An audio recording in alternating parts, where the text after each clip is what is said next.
If you ever thought we couldn't meme something into existence here on the actual Justice Warrior channel, get a load of the Majority Report guy, Matt Leach, going off on how upset he is about how I am Anna Kasparian's favorite charlatan on the internet.com. Look, the rise in crime, it was very clear, like it was for the reasons we said and not the George Floyd effect, like Anna's favorite charlatan likes to point out. It was clearly because of the material pressures put on people because of the pandemic, like Anna's favorite charlatan likes to point out. Again, you crack a joke enough times and these idiots over on the left actually believe it. And for those of you who are thinking that he's not referring to me, remember this guy is absolutely outraged that I called the George Floyd effect the George Floyd effect. He assumes that I made up the term, even though again, it is just the Ferguson effect repurposed for George Floyd. But the thing is, if he knew anything about criminal justice, they would have never produced this segment because they think it debunks the right-wing crime narrative. However, each and every example that they give throughout the course of this video is either 100% wrong or ass backwards,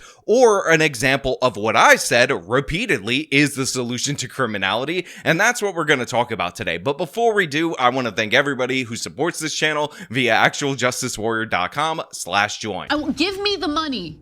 Give me the money. Okay. So the Majority Report decided to publish a segment entitled Right-Wing Crime Narrative Falls Apart with the New Data. And of course, they're doing the trick that we always talk about on this channel, where they highlight some preliminary data. They say, look, crime down. They don't give it to you in the context of, overall crime as compared to 2019, even though this guy later on is going to cry about me saying George Floyd effect, because once again, we are in the same exact scenario where we have to respond to the allegation that crime is down, and we're lying about crime by saying down compared to what? Down compared to what? Are you saying it's down compared to the previous year because it could still be elevated over a now 5 to 6 year period, again, compared to 2019? But of course, the folks at the Majority Report, they don't participate in an actual, genuine, honest conversation or discussion on the topic. They do propaganda, and we here at the actual Justice Warrior channel call that nonsense out every single time, especially when these cowards dare to go after me without mentioning my name, and of course try to use me as a guilt by association or guilt by affiliation for Anna Kasparian, who Emma is currently in a battle with right now on the internet.com. And make no mistake about it, I will prove once again throughout the course of this segment that the Majority Report does not understand the data that they're referencing. They are in full denial of crime. Their theories on crime are absolutely stupid, and the reason for that is because they are genuinely lacking in intelligence, and of course they participate in luxury beliefs. It costs these people absolutely nothing to pretend away crime, because guess what? There's no way, shape, or form they would be caught in the neighborhoods that are afflicted by this crime. Has been, since the pandemic, a concerted effort by right-wing media, but also by our social media platforms that elevate content that causes angry reactions or fury. We've seen this when, Facebook has opened up its books, and that's why they put political content does so well on those platforms, which they deprioritize in the 6 months leading up to the election. By the way, they said, we're not going to do political content anymore. It makes people too upset, even though that goes against their engagement models, because they wanted Donald Trump to win. So right off the top, I just want to point out something, which is Emma is completely wrong about what she's saying related to the social media engagement models and how this was proof positive that they wanted the evil orange man to win. Make no mistake about it, Facebook deprioritized news after Trump won the 2016 election. The reason they did that was because of pressure from the left wing, because they said all the information on social media leads to the evil orange man to have a victory. And this policy continued up until after the 2024 election. And what Emma is going to say later on is going to prove that clearly and obviously this was done to not aid the evil orange man in his election victory. And one of the biggest indicators for in exit polling of whether or not you voted for Donald Trump was if you consume little to no political news or you consume it mostly on social media.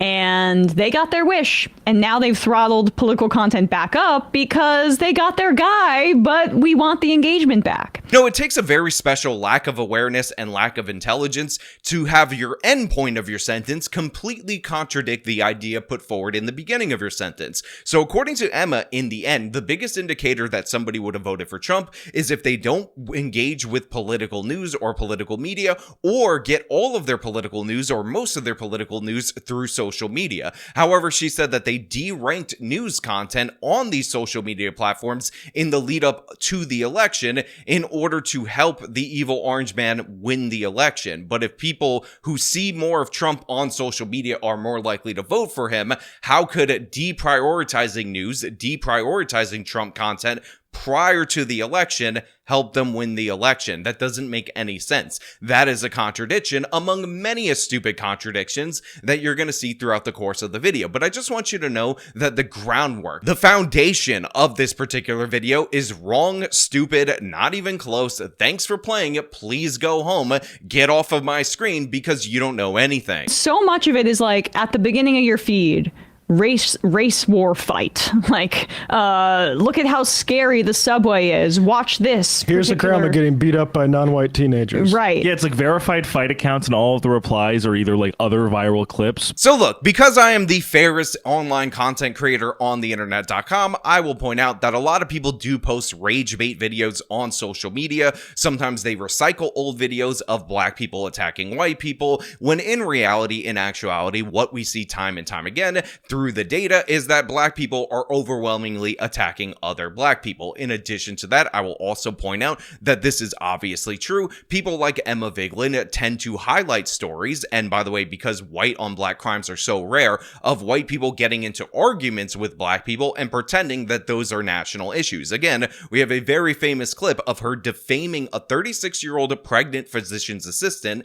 as a drunk racist that walked up to 4 black teenagers in order to steal their bike, and never once producing a retraction that actually pointed out that she had the bike on her account. On the video, you can see them forcing her bike into the terminal and taking it from her. I mean, I ride city bikes, which is clearly what they're using there, and it's not that hard to figure out. If you're doing it on the app, it'll say which bike and which. It'll have a label at the docking station for which bike she's in reference, or they're both referencing. So honestly, it should have been pretty clear to her, but she's in work clothes. So my first thought was, is she drunk? Like, is she, I don't know, but she just seemed really out of it. And she's straight up racist, totally. But there was like, she wasn't really making a ton of sense, which was bizarre. And they were like, this is my bike. Just go to the other bike stand, the little docking station, and get your own. It's not that difficult. But yeah, I mean, the white woman fake crying thing, I could do it too, but and then you just turn it off. So yes, while it is 100% true that people will recycle videos of black people attacking white people on social media for engagement, looking at you, Ian Miles Chung, the fact of the matter is Emma Vigeland and the folks over at the Majority Report, their ilk, they will take rarer instances, sometimes just basic arguments, sometimes arguments where the white person actually has Down syndrome or developmental disability, like the Victoria's Secret Karen video, and they will use those false videos to portray a narrative of broad black victimization at the hands of evil white racists, because of course the supply of racism is nowhere near the demand needed for them to push their agenda. So they do the same thing, except when they do it, it's rarer or sometimes just more outwardly false, and it's absolutely disgusting. I also think the elevation of a lot of true crime, which the victims are almost always white, 95% of the time white women, that is like a part of, a lot of this mass media consumption has made people extremely fearful. Now, also, Emma then dumbly says, oh, well, I think true crime has a lot to do with it because most of the victims in true crime stories are white women. And honestly, Emma, like, again, you're just contradict everything that you say with the very next sentence, and it's ridiculous. The reason why they highlight a lot of cases where white people are the victims is because you are very likely to get a white perpetrator in those instances. We can look at the representation of criminals on shows like Law & Order and all these other different various cop shows. And guess what? It is nowhere near the normal representation of black criminals, and this is done intentionally by the word of the producers of these shows in order to not have people make racist assumptions about crime. So we get an unrealistic picture from mass media in order to cover up for black crime, and Emma is saying that this is somehow making the white women, because you have to go after the whites all the time, that's somehow making them crazy about criminality. Again, just no coherent thoughts coming from this woman at any point in time, but what do you expect? This is the spoiled brat progressive who likes to flex these luxury beliefs at social parties in order to maintain her social status, and white people bad still flies in these champagne socialist circles. And there were many claims made by centrist media sources, by right-wing media sources, by purportedly left-wing media sources that all this data is lying to you and crime is going through the roof. Well, we now have data on 2024. We have talked about how crime went down in 2023 after our once-in-a-lifetime pandemic. There was a spike, but crime has been on the decline for decades and decades, and now that trend continues into the first data that we have from 2024.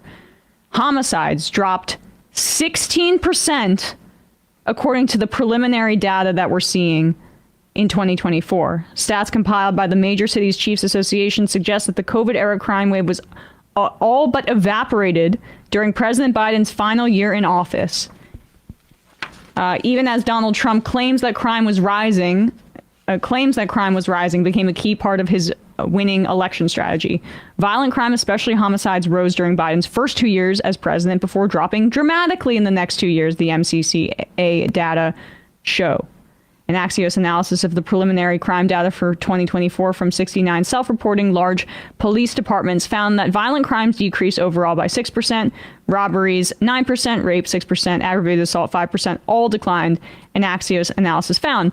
Many cities had significantly larger declines in homicides. They dropped 35% in Boston and New Orleans, 26% in Cleveland and Dallas. So again, right here we have the preliminary data from the year 2024, and I will always point out how people over at the Majority Report love to highlight this preliminary data because it's incomplete, and of course, they will never address the changes in the data later on. And by the way, one of the things that I find to be absolutely hilarious is that Axios talks about the increase in crime under Biden's first 2 years in office, which would be 21 and 2022. But the fact of the matter is, when the initial preliminary data came out for the year 2022, they were actually showing a decline in crime. In fact, after the debate that President Trump had with Kamala Harris, so we're talking late into the election cycle, that is when the FBI quietly revised their numbers from 2022. And this is not surprising because, as we talked about on this channel multiple different times, because I try to give you guys the full breadth of information,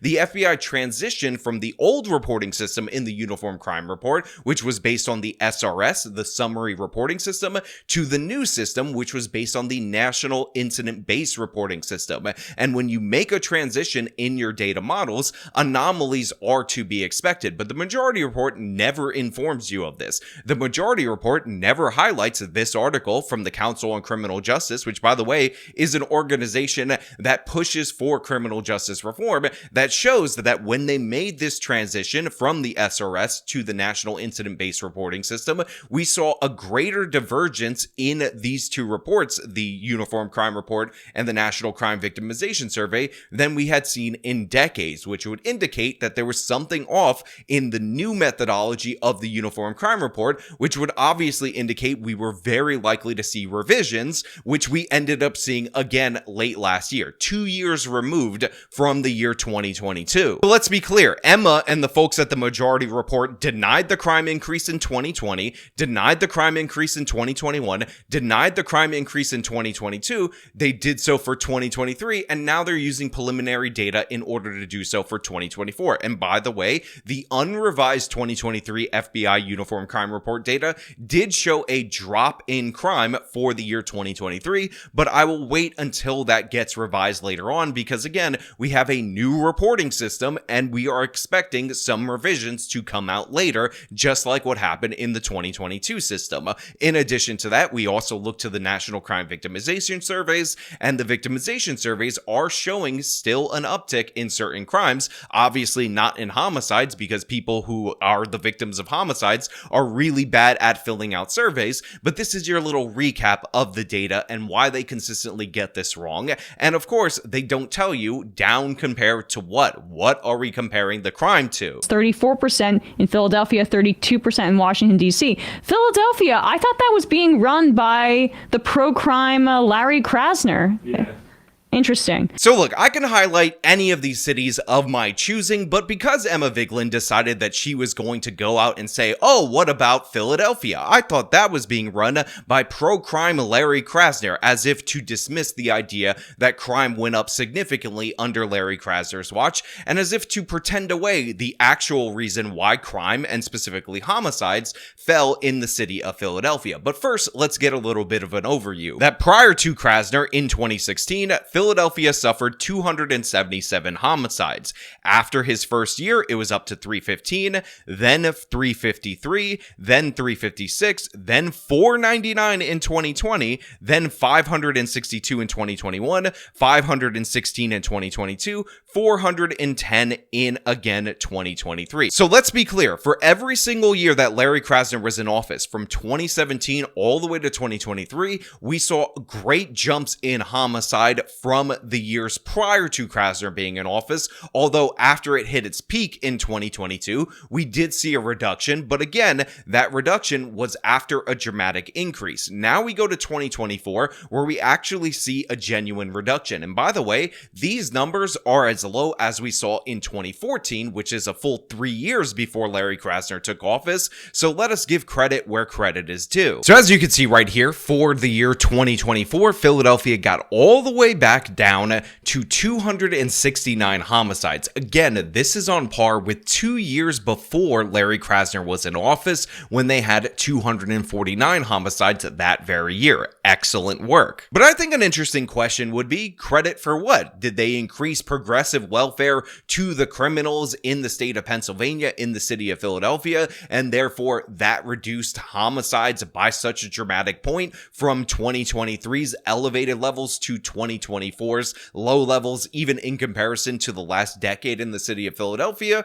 Or were there some policy changes at Krasner's district attorney's office, at the statewide level, at the citywide level, that ultimately ended up leading to these reductions? I mean, if only there was a way for us to look at this, and it turns out not only did the state of Pennsylvania pass a series of crime bills cracking down on retail theft, porch pirates, and all sorts of minor crimes, but Larry Krasner had his come to Jesus moment, and he decided that he was going to do a new strategy when it came to gun crimes, and stop me if you've heard this one before, as a good solution to reduce criminality. Headline: Philadelphia moves to crack down on repeat gun offenders before they fire their weapons. The District Attorney Larry Krasner launched the Prolific Gun Offenders Unit to focus on winning convictions and stiffer penalties for armed robbers, straw purchasers, and ghost gun distributors. The harrowing home invasion and gunpoint robbery of Otis Ryan suffered last summer didn't initially make the news in Philadelphia, likely because no one died or was injured. No gunshots were fired. Still, when Ryan's 30 speaks of the incident, his voice fills with emotion. He fought back tears at the August 15th news conference where Philadelphia District Attorney Larry Krasner announced that Marquise Alexander, Ryan's attacker, had been convicted. Ryan's and Alexander had been co-workers. The crime, Ryan said, traumatized him. Krasner described Alexander as a, quote, man who just cannot stop robbing people. He just cannot stop robbing them with guns. He's the type of criminal defender who inspired Krasner to start Philadelphia's first ever Prolific Gun Defenders Unit. Krasner launched the unit this April with $800,000 from the Philadelphia City Council. The unit's mission: prosecuting repeat violent gun offenders with prior arrests or felony convictions. The lawyers find them when they face new charges charges for robberies, straw purchasing firearms, manufacturing and distributing ghost guns, and other gun-related crimes. In other words, people who are wanted for crimes involving guns that are specifically not homicides. Just think about how dumb you have to be a contributor on the Majority Report to say, oh, well, I thought Larry Krasner was this soft-on-crime prosecutor, not realizing that from the moment he took office, homicide rose dramatically until it hit its all-time peak in terms of raw numbers, and then started to fall only after Larry Krasner started prosecuting repeat offenders and pushing for harsher sentences. And by the way, if you look at the quotes from Krasner in relation to this unit, it's almost as if I said them myself. The idea behind the new unit, Krasner said, is that a relatively small number of people commit many of the city's gun crimes. Quote, it doesn't take a whole lot of people to do a whole lot of crime, he said. Quote, for people who are legally possessing firearms and doing it repeatedly, you're looking at a very dangerous population, and we have to dig in on that small number of people. Again, this is Larry Krasner, the Soros DA, having that come to Jesus moment. This is Larry Krasner, the I don't want to prosecute anyone for anything. I'm a public defender. I'm going to start my time in office by busting up the prosecution units that exist, that were working, have horrible results, and then backpedal on that and start targeting the repeat offenders. And by the way, I brought up to Emma's face targeting repeat offenders that commit the same crime over and over and over again. And Emma said, those are the most desperate people. You need to give them even bigger breaks. And the reason it worked is because the philosophy behind mass incarceration is pretty simple. What you're trying to do is incapacitate criminals, because the same criminals are often reoffending. You brought up shoplifting earlier. You can actually pull up an article to find out that the same 300 people in New York City represent a third of the shoplifting arrests total for a single year. Probably because This they're is because they're incredibly repeat offenders. impoverished and they need to find a way to actually sustain their livelihoods in this country. That's put a very good way. That's phrased very well, to maintain their livelihoods. Well, no, I mean, no, their life is a better way to maintain. Sure. But like, I guess my point is, some of them certainly are desperate. But when you see videos of a guy like shoveling stuff into a garbage bag, that's not desperation. But again, this is what you do, Tim. You return to anecdotal examples when I'm trying to talk about. We're talking about just the 300 people. And I am talking which is the anecdotal evidence. What 300 people? He said the same 300 people, the ones committing the crime. I said, right. A third of the shoplifting arrests in New York These specific City. individuals are doing it for profit. Okay, so we should have a system of mass incarceration because there are 300. I didn't say that. Because I'm talking to you now. There are 300 repeat offenders. No, we should incapacitate repeat offenders so they stop offending. So for this dopey, spoiled brat to flex her luxury beliefs that progressive prosecutions work, when in reality, the exact opposite of everything she advocated for, and by the way, what I did advocate for to her face, is actually what drove down gun violence and homicide in the city of Philadelphia, is embarrassing. It should be humiliating. She should be laughed off the internet for being this bad at her job. But again, these people operate in the most superficial way when they come into contact with these issues.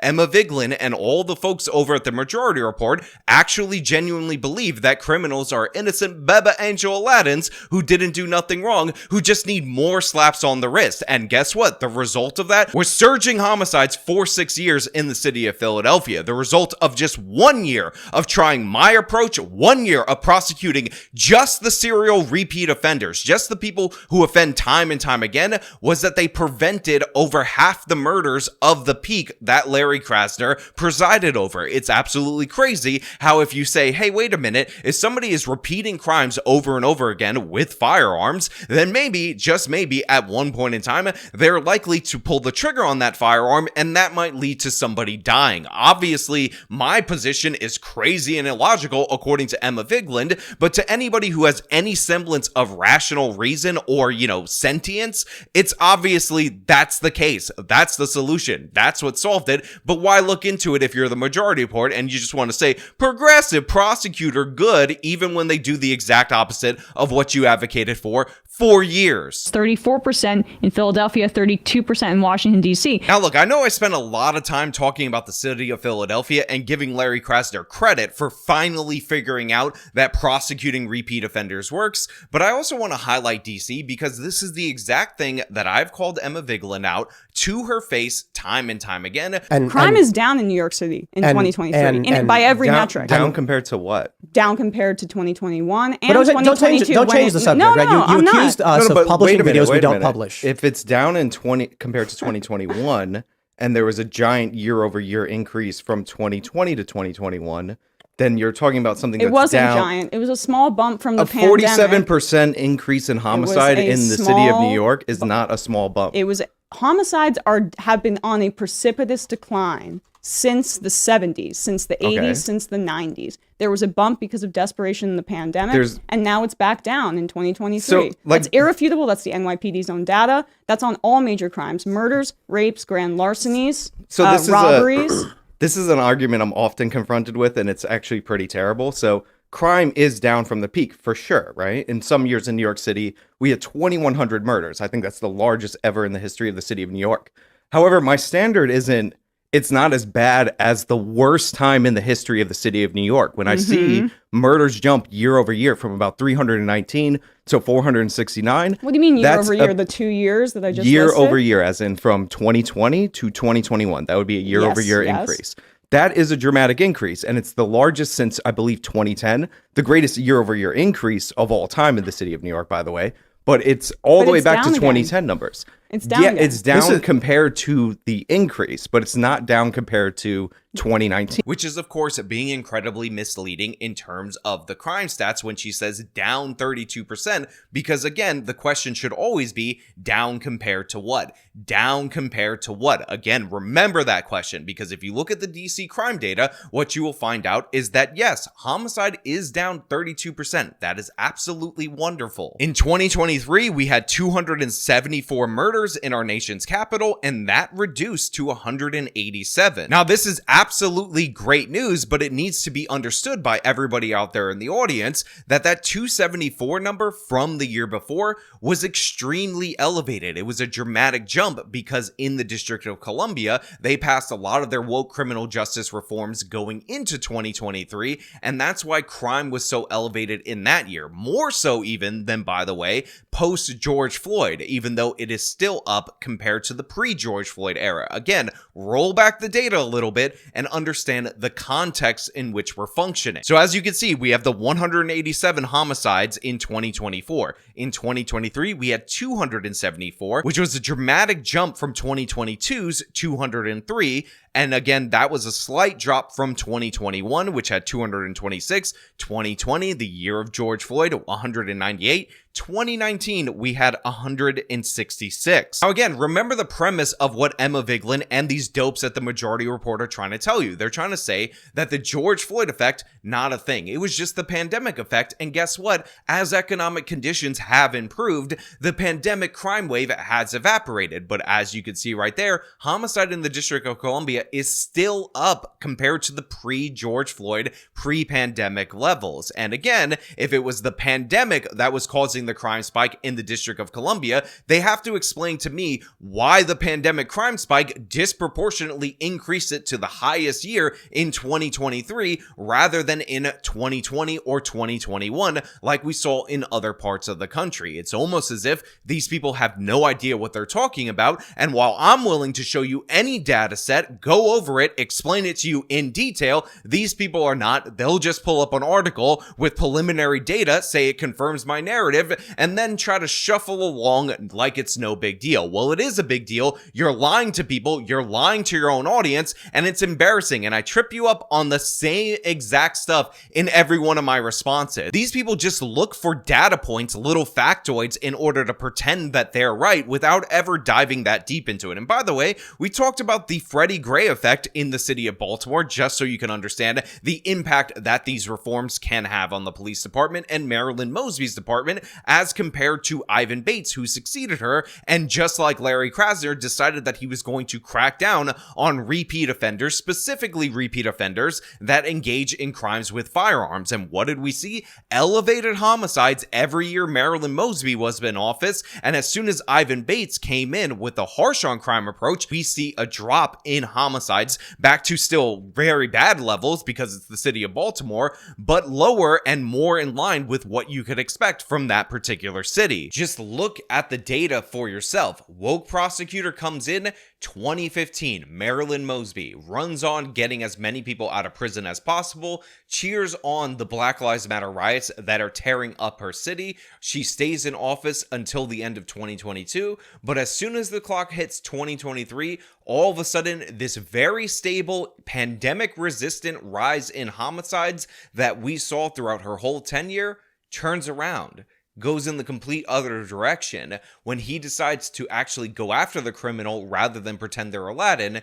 crime drops dramatically. So yeah, Emma, Matt, the other guy who doesn't appear on camera, and the guy that's in the split screen with you that's not Sam Cedar, you're all dopes. You're all fools. You want to call me out? You want to say that I don't look into the data, that I don't know what I'm talking about, that I just look for factoids and little isolated incidents in order to prove my narrative? When guess what? The data supports me. I'm perfectly fine to dig into it and throw it in your faces every single day, every single time we can do this, because you don't get it.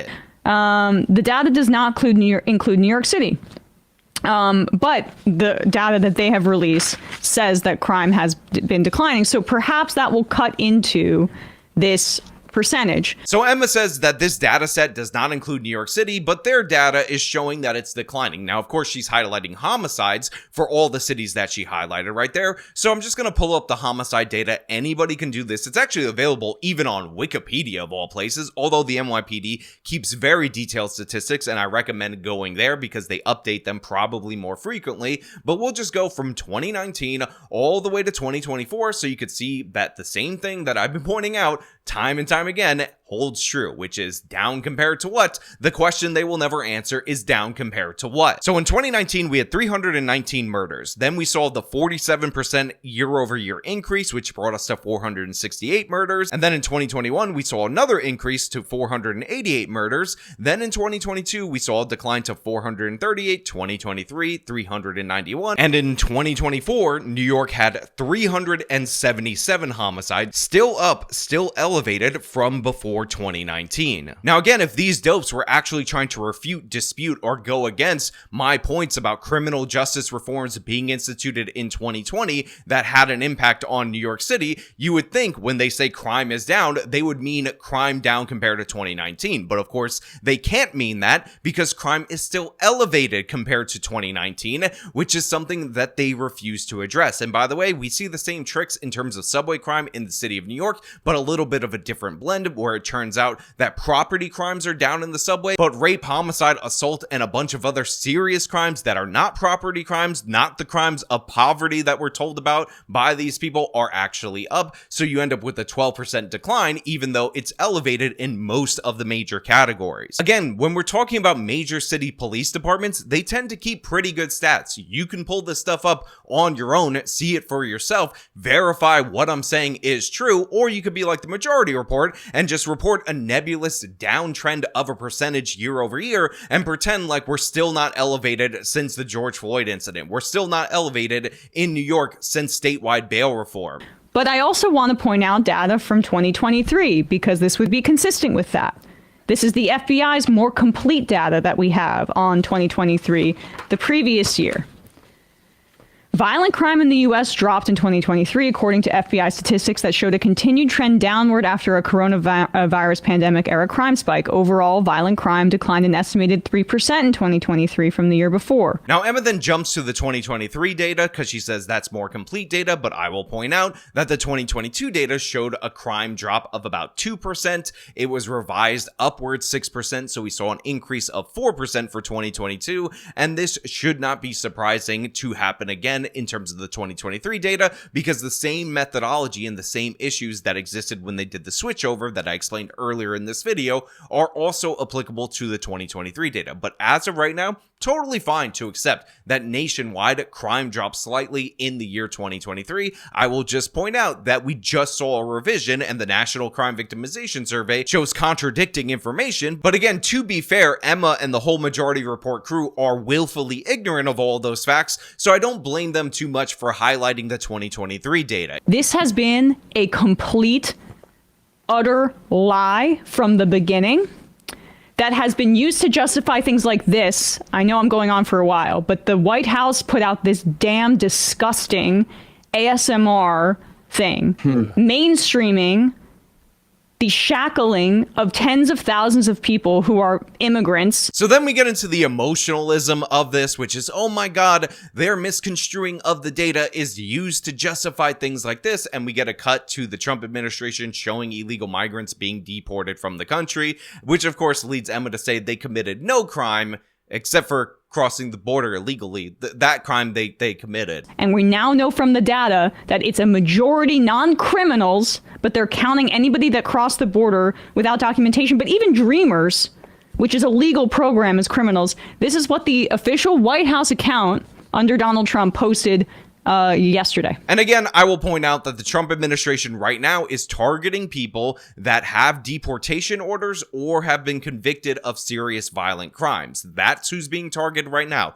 There's 1.4 million people with active deportation orders. Those people gotta go. They've already been adjudicated to be not bueno for the United States of America. So yeah, you cry me a river for the literal non-citizens as you support the constant crime and victimization and cover up for the criminals of your fellow Americans. The truth is that the people who are actually lying and misrepresenting the crime story in America are the people who are pointing towards blue state and like blue mayors, like the Young Turks, when the real truth is, and the people who give a about crime and people getting ground up in this country, the truth is that Missouri, even excluding Kansas City, has higher violent crime rates than New York City. Why is it that people have no idea about that? So I love it when lefties who don't know anything about crime, who don't know anything about the subject matter, try to virtue signal this hard and clearly just express their ignorance. So Matt Leach said, oh, well, if you exclude Kansas City, Missouri still has a higher rate of violent crime than New York City. And again, you can exclude Kansas City, which is pretty bad, it has pretty high crime rates. It has some big issues, Democrat-run city. But the real issue in the state of Missouri is the city of St. Louis, which is the murder capital of the country. If Matt Leach would have known that, he might have said exclude Kansas City and then St. Louis. But the fact of the matter is, we don't even know if that would actually drop the crime levels to the point where he's trying to make this argument. So yeah, St. Louis is the worst city in the United States of America. And I want to make something clear. New York City is one of the safest big cities, even right now, even with the elevated crime in the entire country. However, what we do on this channel, and I say this time and time again, because we're interested in an honest conversation, we actually go over the data, is explain to you that New York is bad in comparison to recent years of New York history.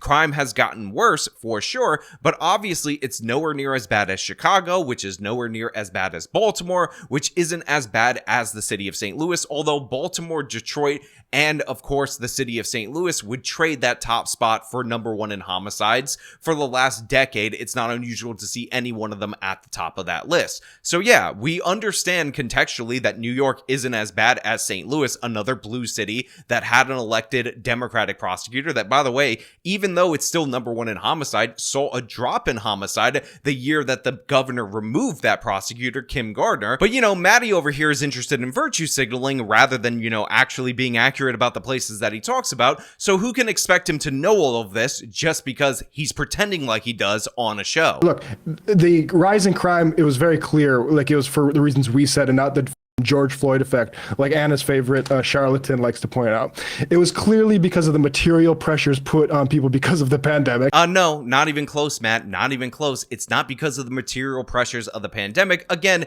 these people never addressed the fact that crime went down during the Great Recession. So if it's just economic factors, then why would we see crime go down? And by the way, property crimes also dropped there. But we saw a dramatic spike after the George Floyd incident, directly after the George Floyd incident, because make no mistake about it, crime was falling at the beginning of the pandemic, not rising, and this was due to the fact that you guys got your way. You cut the police. You reduced their numbers. We went in your direction in terms of woke criminal justice reform, and guess what? It backfired. And every time you point to a gain in a specific city, guess what? There's a policy that's more aligned with me than you that is the cause of that. You're embarrassing. You're an absolute fool, and you can be offended by the George Floyd effect all you want, but the fact of the matter is you've tried time and time again to cry your way out of it, only to get smacked back into place by me because you got no counter arguments. All you have is virtue signaling disguised as logic and some swear words to show how much of a tough guy you are. Again, this is a monthly homicide chart that shows you the normal trend of spikes in the summer